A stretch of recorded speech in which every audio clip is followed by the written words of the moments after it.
Hello, welcome to Country Sports TV.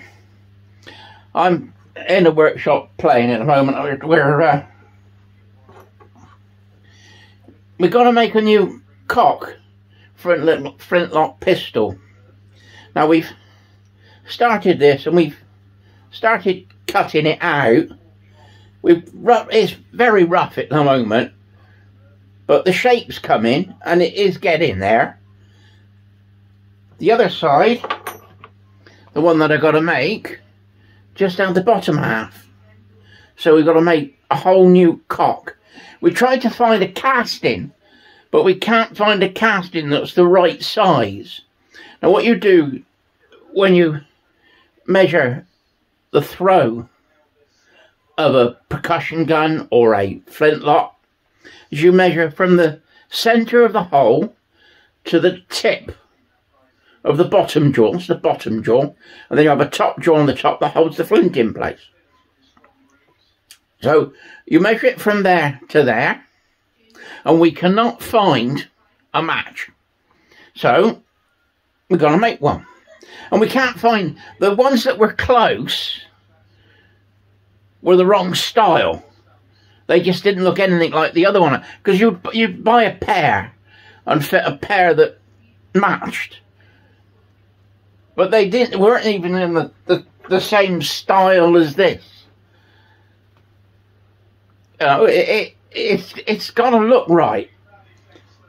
It's no good putting a 1570 Flintlock Cock on a 1800 pistol. Technology changed, the ability, the files, the way they made things, it all changed. So you make a new one.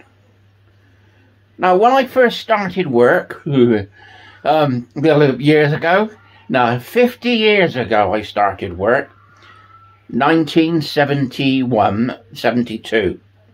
Now, my first job when I was an apprentice was to cut the blank out for one of these out of a solid block of steel, 2 inches by ½ an inch by about 4 inches long, and it was for a shotgun.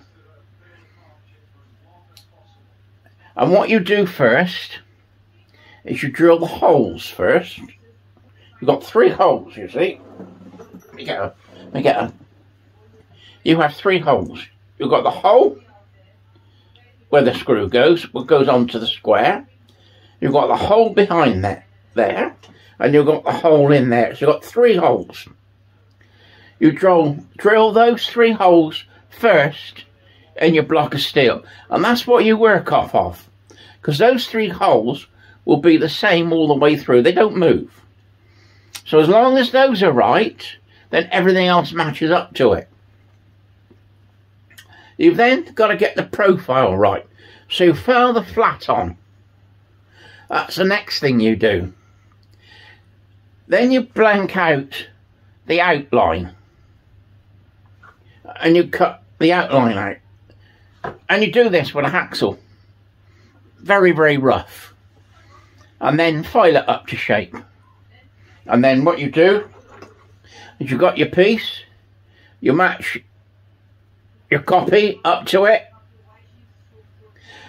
In extreme cases, when we haven't got a copy to copy, we look at old gun books. Now they call them coffee table books. They got all the nice pretty pictures of antique guns in, and I've got a stack of them. I've got about half a dozen different books on pistols, shotguns, and even rifles. I think I got one. And you flip through there and you find a photograph of what you want to copy. The Americans call it back engineering, which is basically copying it. And that gives you the shape and the style of what you want to make. A lot of the things you can find off of the gun you've got to make. Now we used to get flintlock shotguns in and single wall-filing pieces and percussion with no cock on them. Now occasionally, and I mean occasionally, you're lucky and in the junk box you might, and I say might, find a hammer for a percussion or a cock for a flintlock. But over the years, I've got rid of them over the years, and I haven't got any junk hammers. I got hammer guns, you know, for centre fire. I got a few pairs of hammers for them from guns that have been scrapped and I've kept, but I've got no percussion. So I got to make percussion, I got to make flintlocks. I look for a casting. There's a couple of companies that do castings, which I like to get. They're cast mild steel, and what you do then when you finish them is you get them engraved. I don't do the engraving, I got a friend that does that for me. And then when they come back, polish it up, and then you case harden it in fish and bone meal. And that then hardens the surface of it. But it's still soft inside. And when you harden it, or case harden it I should say, you do it all in one go. The top jaw and the screw and the cock itself. And you harden that all in the same process.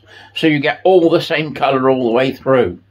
I've done it before, and I've just done a cock, and then I've done a top jaw and screw later. And occasionally they come out a different colour.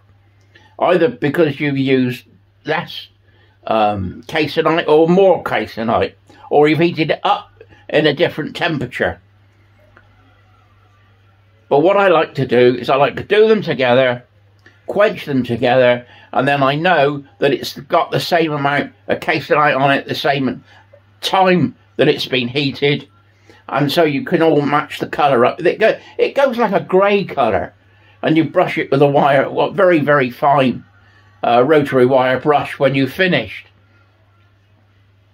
If you want to darken it down, I've known people that want them aged to make them look old because the gun's a little bit rusty. What they do then is they use browning solution and brown the cock to colour it down, to put it to the colour of the rest of the gun, because all the rest of the gun's all tarnished and rusty. But with antiques you can do that. You wouldn't do it with a modern gun, but you can do it with antiques. It's just to keep things looking as if it was meant to be there. Now this is going to take me about a day's work. It's about 8 hours I was allowed to make a cock, and then a couple of hours to make the chop door and the screw. So 2 days you do the job. But I'm picking this up, putting it down, and picking it up and putting it down. I've got other little jobs I've got to do in the workshop. Just done a load of deacts. Oh, I got an apology to make. If you have seen part 1 of the deact from the machine gun, the Browning machine gun we did, I have an apology about part 2. We did part 2 when it came back from the proof house. We put it all together. We showed you what parts were welded on inside, what parts needed to be welded to put it back together so it couldn't be taken apart. And we did a video. It took us 2 hours. And I got 15-minute video and I edited it. And it was looking brilliant. Some silly idiot accidentally deleted it. So the video is no more. I downloaded the video off the camera. I cleared the camera and wiped the camera clean for the next job. And I edited the video. Somehow I either didn't save it or I deleted it by accident, not knowing what I was deleted.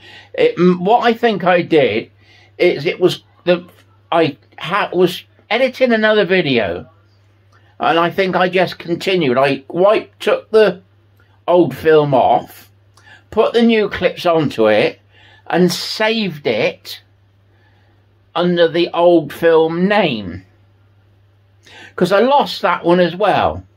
But I decided not to put that because it was not very good. And I think because I deleted that, that was the one of the Browning machine gun part 2. So that's my excuse, Your Honour, and I'm sticking to it.